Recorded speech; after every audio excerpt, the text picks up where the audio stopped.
Hello, hello, hello. This is Frida. Welcome to my channel.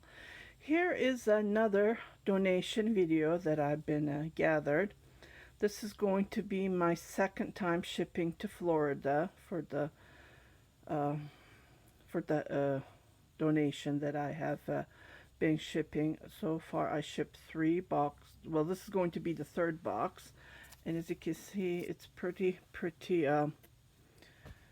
a lot of stuff here. So what I did is I tried to gather clothing.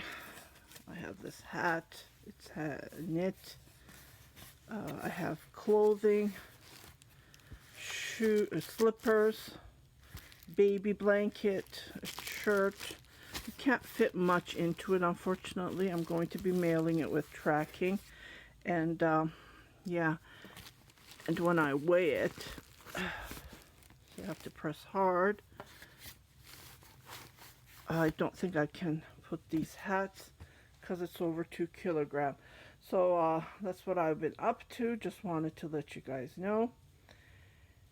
So I will be shipping these on Wednesday and dropping it to the post office.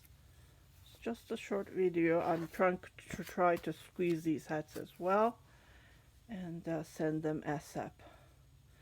You guys take care, and I'll see you on my next video. If you haven't subscribed to my channel, please do subscribe. Share it with your family and friends, and don't forget to hit that notification button. So every time I post a new video, you will be notified. You guys take care. Bye-bye.